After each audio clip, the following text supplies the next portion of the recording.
Bueno, ahora vamos a ver lo que serían las integrales. Bueno, en pocas palabras, integrar se refiere a la operación inversa de derivar.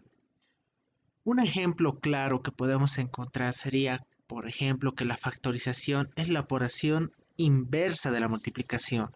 Por ejemplo, aquí tenemos una factorización a multiplicado a c más b, que esto expresado en multiplicación sería a de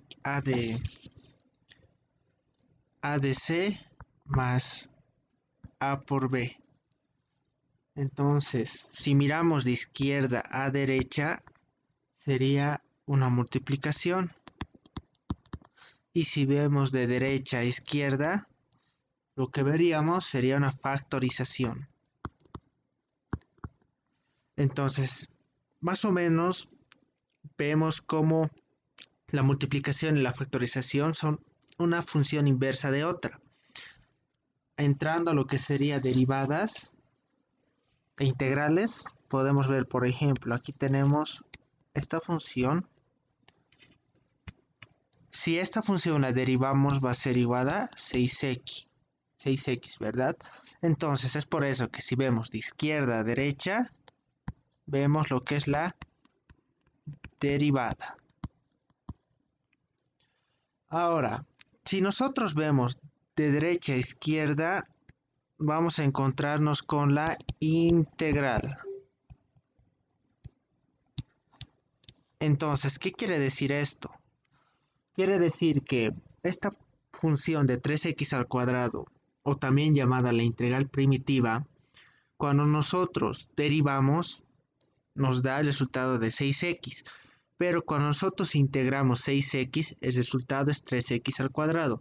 Al igual que el anterior ejemplo, podemos ver cómo ambas funciones, ambas operaciones, tienen algo en común, ¿no? Es una función inversa de la otra. Es por eso que en este ejemplo, si vemos de izquierda a derecha es la derivada y de derecha a izquierda es la integral.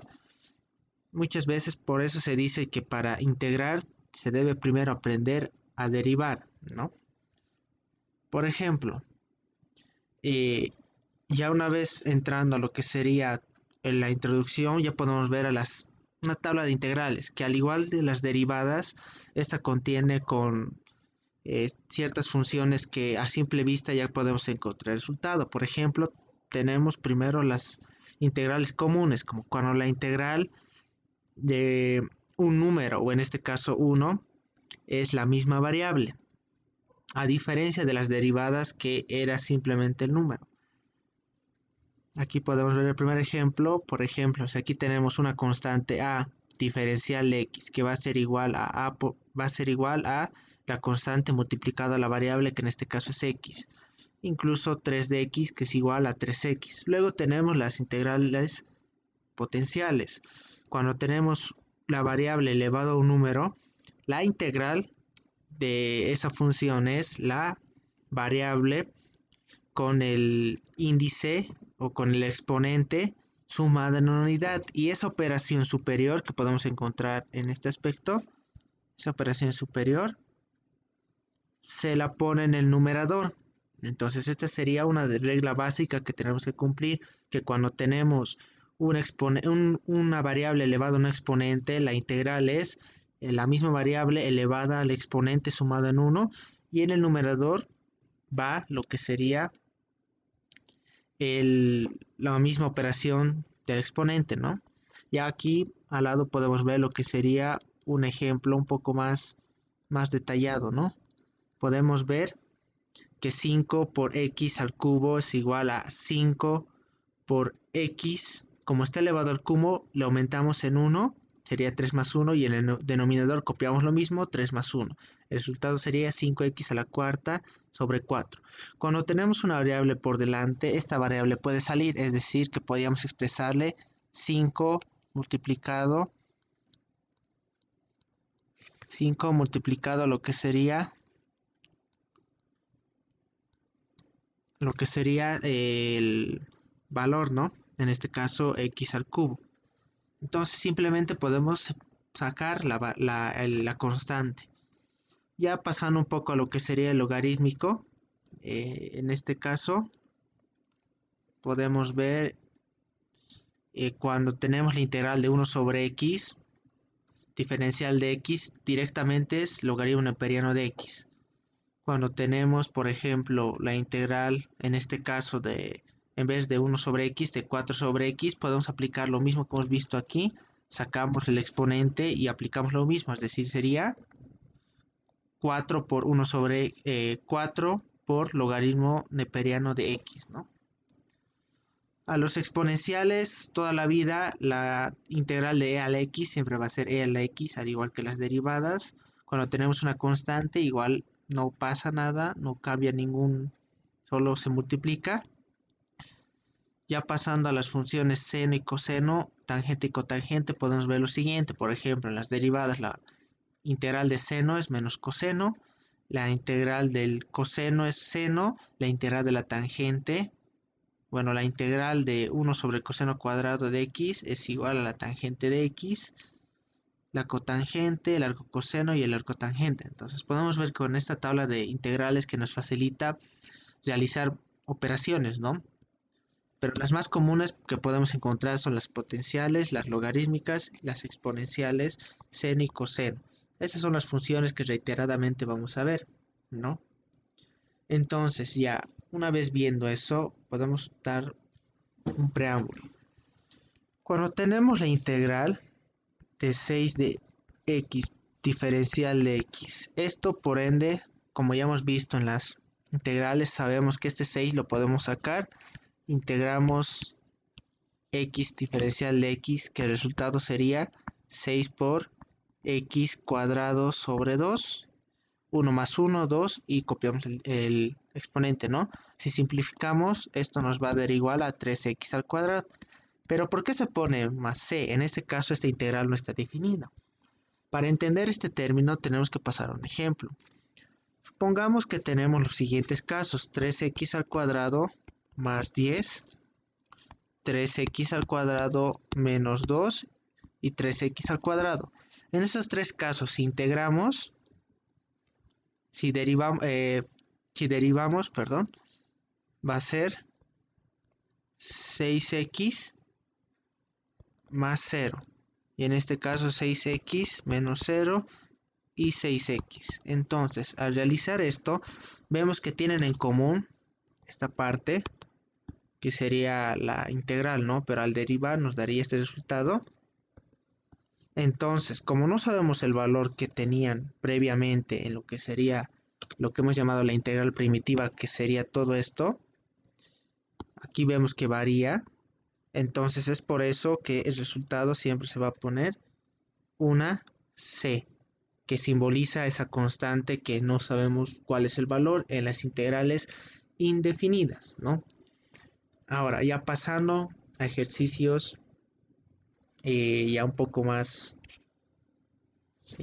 pasando a ejercicios sobre las integrales, podemos ver ejemplos como integral de 8x diferencial de x, que esto simplemente va a ser 8 por x 1 más 1 sobre 1 más 1. Ya podemos poner la constante c y sería 8. Bueno, en este caso sería 8 por x cuadrado sobre 2 más c, lo cual nos daría 4x cuadrado más c. Y recalcar algo importante es la constante c. Cuando tenemos integrales que no están definidas, como en este caso, siempre hay que anotar la constante c, que es la que denota o distinga que esta integral era indefinida, ¿no? Ahora, ya viendo, una vez que hemos visto lo que serían las integrales indefinidas, podemos ver las integrales definidas. ¿Cuál es la diferencia con las otras integrales? Estas integrales tienen un parámetro. Por ejemplo, en este caso, primer ejemplo, tenemos de 1 a 3. Siempre el menor va abajo y el mayor va arriba. Es decir, que la integral está definida entre 1 y 3. En este caso tenemos la integral de 8 menos 2x. En este caso, como hemos visto en las derivadas, la integral podemos repartir. Es decir, si tenemos la integral de a menos b diferencial de x, la integral va a pasar a la integral de a menos la integral de b, respectivamente, cada uno con su diferencial, ¿no? Es decir, que podemos repartir. Entonces, En este caso se repartió y se integró. La integral de 8, como hemos visto, cuando tenemos una constante, simplemente es la variable multiplicada a la constante. En este caso, 8x.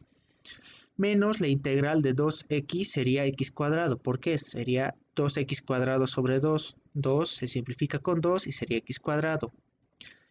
Ahora, tenemos que poner este intervalo, como vemos aquí, que se denota con lo que sería una línea en vertical entre parámetros 1 y 3, como nos dicta aquí la integral. Entonces, una vez hecho eso, lo que se hace es, la mejor forma es que el mayor primero lo denominamos, es decir, que donde veamos x reemplazamos el número mayor, como en este caso 8 por 3 menos 3 al cuadrado. Todo eso en paréntesis menos lo que sería lo mismo, pero en vez de evaluarlo en 3, lo evaluamos en el número menor, que sería 1.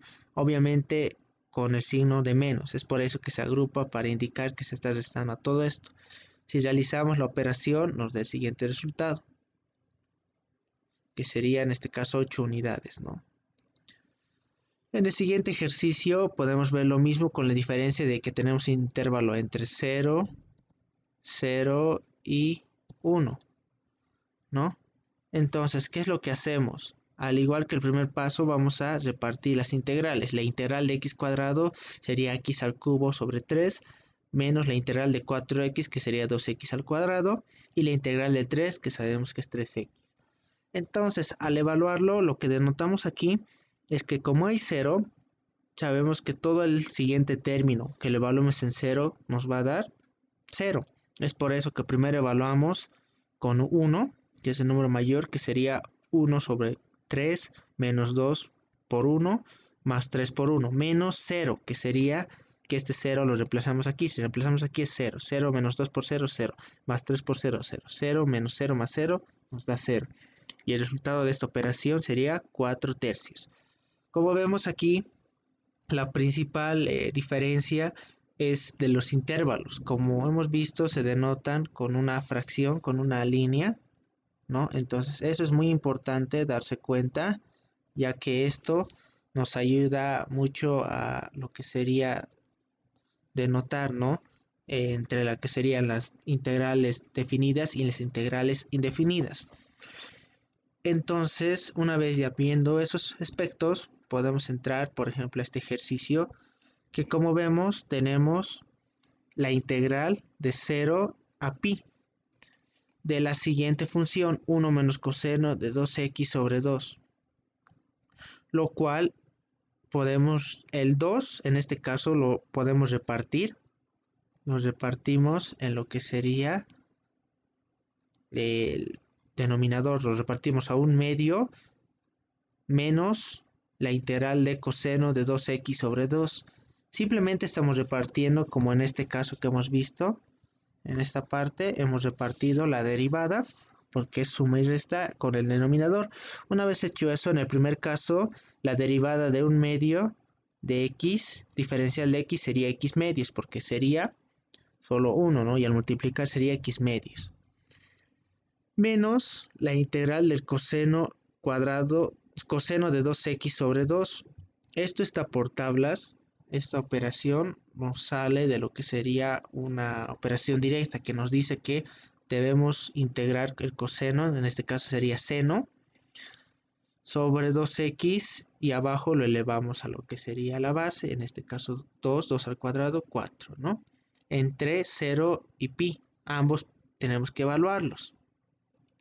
Como hemos repartido la integral, es muy importante hacer esto. Como estamos repartiendo y lo hemos dividido en dos integrales, ya tendríamos dos parámetros. Entonces, ¿qué es lo que tenemos que hacer? Lo que tenemos que hacer es,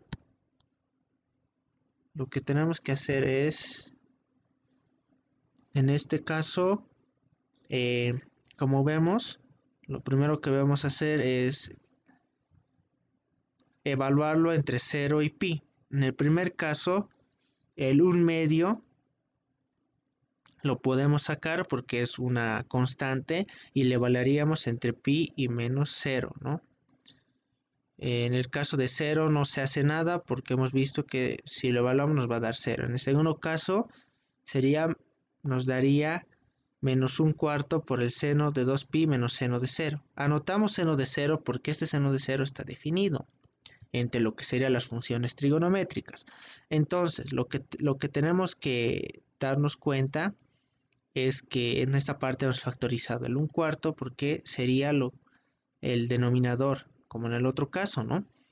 Y al evaluarlo en esos dos parámetros, entonces lo que debemos hacer es repartir, en este caso sería pi medios menos un cuarto por seno de 2pi menos seno de 0, que eso nos daría 0. Si estos datos los metemos en la calculadora o por tablas, y el resultado final sería pi medios. En el otro ejemplo, como tenemos, es menos 1 a 0. En este caso, menos 1 sería el valor mínimo o el valor menor que 0 en números reales, obviamente. Como vemos aquí, estamos repartiendo la integral y al de integrar tenemos x cuadrado menos 2x. Si integramos, esto va a ser x cubo sobre 3 menos 2x. Bueno, x cuadrado, perdón. Esto es igual a lo que sería primero con 0. Si hacemos con 0, todo nos va a dar 0. Entonces lo único que tendríamos que hacer es evaluarlo el menos 1, lo cual nos daría menos 1 al cubo sobre 3 menos 1 al cuadrado igual a 1 tercio más 1 igual a 4 tercios. Resultado final. Algo que cabe recalcar aquí es esta parte. Como vemos aquí tenemos menos 1 elevado al cubo. Cuando tenemos una función así, en este caso, lo que hemos hecho es mantener el signo. ¿Por qué? Cuando elevamos un signo a un número impar, el signo se mantiene. Es por eso que al hacer eso, este menos con este menos se ha vuelto más. Entonces sería más 1 tercio. Más, bueno, en este caso, como es menos 1 elevado al cuadrado, cuando tenemos a un número par, sí cambia el signo a positivo y sería 1 tercio más 1. El resultado 4 tercios. En el ejemplo de abajo, que bueno, vendría siendo lo mismo con la diferencia de que es de 0 a 1 y el resultado nos daría menos 2 tercios. Entonces, como hemos visto ya lo que son las integrales definidas e indefinidas, cabe recalcar que lo importante es conocer los conceptos, tenemos que conocer conceptos de factorización y además de productos notables, porque esto siempre nos va a ayudar en lo que sería la resolución de ejercicios, pero también recordar lo que son derivadas, ya que esta sería la base para llegar a lo que serían las integrales, ¿no? Y posteriormente siempre ayudarnos con lo que sería nuestra tabla de integrales. Como hemos visto aquí, esta tabla es muy importante ya que nos facilita el acceso a varias operaciones, ¿no? Entonces, bueno, eso sería lo importante, recalcar a las integrales. Siempre tener cuidado cuando son derivadas no definidas, poner al final la constante c, y cuando son definidas, siempre evaluarlos en los parámetros que nos da el ejercicio, ¿no? Entonces, esta sería la introducción a las integrales indefinidas y definidas, ¿no? Gracias.